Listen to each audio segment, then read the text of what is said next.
সন্দেশখালীতে রাজনৈতিক সংঘর্ষ, তৃণমূলের বিরুদ্ধে আইএসএফ কর্মীদের মারধরের অভিযোগ, এলাকায় উত্তেজনা। উত্তর চব্বিশ পরগনার সন্দেশখালী ১ নম্বর ব্লকের বয়লমারি ২ নম্বর গ্রাম পঞ্চায়েত এলাকায় রাজনৈতিক সংঘর্ষের জেরে ছড়িয়েছে তীব্র উত্তেজনা। অভিযোগ উঠেছে তৃণমূল কংগ্রেস আশ্রিত একদল দুষ্কৃতী ইন্ডিয়ান সেকুলার ফ্রন্ট আইএসএফ কর্মীদের উপর অতর্কিত হামলা চালায়।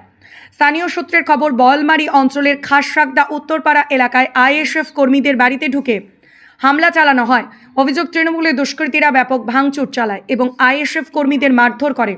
এই হামলায় বেশ কয়েকজন আইএসএফ কর্মী গুরুতর আহত হয়েছেন বলে জানা গেছে। পুলিশের ভূমিকা ও বর্তমান পরিস্থিতি, ঘটনার খবর পাওয়ার সঙ্গে সঙ্গে এলাকায় পৌঁছায় নাজার থানার পুলিশ।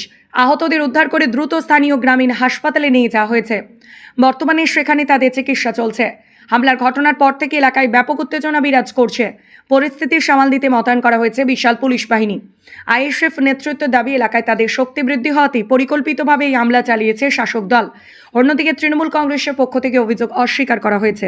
ভাত লিয়ে গেছি পূর্ণবাড়ি, আমার পূর্ণবাড়ি ভাত লিয়ে গেছি, যেমনি আমি মারতে গিয়েছি, যার জন্য আমি রাস্তা দিয়েও যাইনি। মারতে গিয়ে যেমনি আমি ঘরের সামনে গিয়ে উঠেছি, আর টিএমসির বুথ সভাপতি ও এসে আমার এই মাথায় মারলো, মেরে ফেলে দিয়ে, এবার বন্দুক দিয়ে মেরে আমার মাথায় মেরে ফেলে দিল। ফেলে দিয়ে এইবারে এই যে চারিদিক থেকে কিল ঘুষি লাঠি দিয়ে আমাকে মারছে। এবারে মারার পরে আমার একটা ভাই আমাকে ধরে নিয়ে ঘরের মধ্যে বন্দি করে দেয়। যেই ঘরের মধ্যে বন্দি করে দিয়েছে, তারপরে ওরা ইট খাওয়া দিয়ে মেরে মেরে মেরে মেরে জানলার কাজ টাজগুলো ভাঙচুর করছে, শুধু বার করে দেয়, ওকে মেরে দেবো। কেন ওই বাড়ি ফেলাক মারছে, যে গ্রামে কেউ ফেলাক মারার সাহস পায় না, ও কেন ফেলাক মারবে বলে ওরা বলে এইবার গহদ্দাতে ভাঙচুর করে। লাস্টে এখানে আমি থানায় ফোন করি, আমাদের পার্টির নেতৃত্বটা, তারা থানায় ফোন করে, থানাতে পুলিশ গিয়ে আমাকে তাই ওখান থেকে নিয়ে এসছে। আনলে আমি এখন মেডিকেল করে এই পর্যন্ত এসছি, থানায় ব্যবস্থা হয়েছে। আইনগতভাবে আইন যেটা করবে সেইটি। মূলত কি কারণে আপনাকে মারধর করা হলো? কারণ হলো আমার বাড়ি আইএসএফ ফ্ল্যাগ মারা আছে, আমি আইএসএফ সংগঠনটা করছি, ১৩ নম্বর বুথের সহসভাপতি। এইবার ওরা আমাকে অনেকদিন তো মারার চক্রান্ত করছে, প্রাণে মারার চেষ্টা করছে। ওরা আমার কোনো দিক থেকে সুযোগ পাচ্ছে না। আমি আমার আব্বার জন্য ভাত নিয়ে গেছি পূর্ণবাড়ি, আমার পূর্ণবাড়ি ভাত নিয়ে গেছি, যেমনি আমি মারতে গিয়েছি, যার জন্য আমি রাস্তা দিয়েও যাইনি।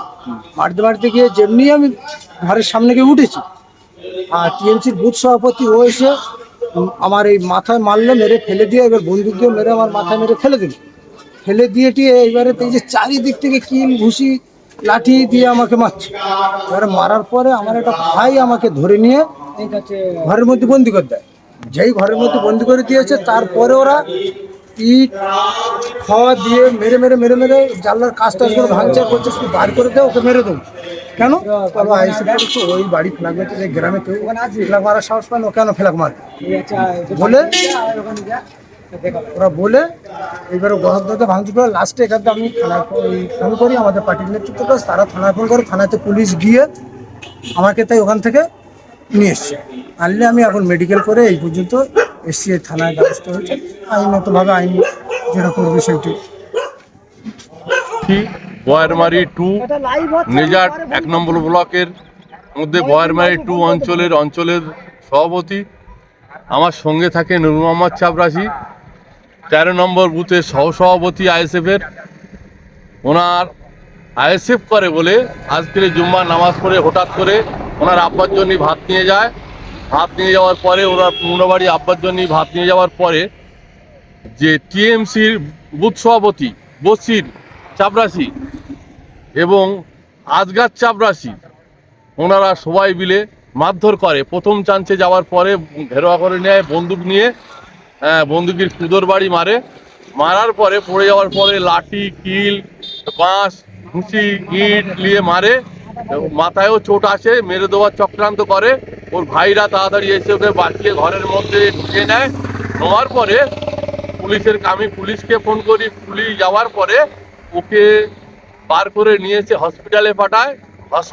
হসপিটালের থেকে ঘুরে আসার পরে রাজবাড়ি হাঁড়িতে দেই, বললো বড় অ্যাপ্লিকেশন কেস করার জন্য যেটা প্রয়োজনীয় জিনিস সেগুলো দেওয়া সত্ত্বেও, মেডিকেলে কাগজ দেওয়া সত্ত্বেও বললো বড়বাবু আসুক, আসলে আমরা কেসটা নেবো। এখনও নিতে পারছি না। বলে স্যার কত সময় থাকবো? বলে ফোন নম্বর তো আছে, আমরা ডেকে নেবো।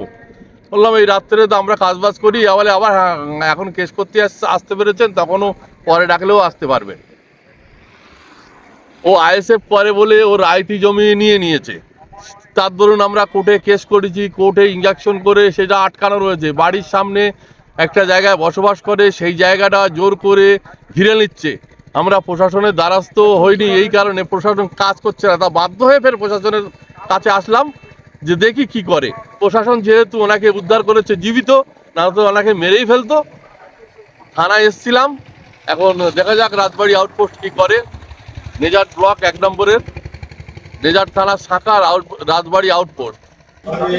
আমার স্বামী উদ্ধার করার পরে পুলিশ চলে আসার যে পরে আমার সবাই বলছে কি যে তোর সঙ্গে বুঝে নেবো, তোর স্বামী করেছি, তুই এসে ঠেকাচ্ছিস, তোর সঙ্গে বুঝে নেবো বলে ভোটের পরে তোর সাথে বুঝে নেবো, তোর সাথে বদল করা হবে ভোটের পরে। তো ওটা কারা বলছিল? ওটা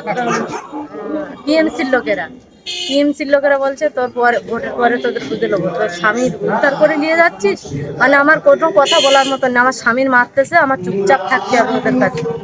যেহেতু আমার স্বামীর উদ্ধার করে চলে আসে যে পুলিশ, তখন আমার বলছে তোর বুঝে নেবো, তোর কিছু বলিনি বলে তোর এই করবো, তোর সেই করবো। আমি ঠিক আছে, তোমাদের যদি জোর থাকে আমার কি করবে সেটা প্রশাসন দ্বারাই বোঝা যায়। আপনি পড়াশোনার দ্বারস্থ হয়েছেন? হ্যাঁ, আমি প্রশাসনের দ্বারস্থ হয়েছি, প্রশাসন বুঝে নেবে।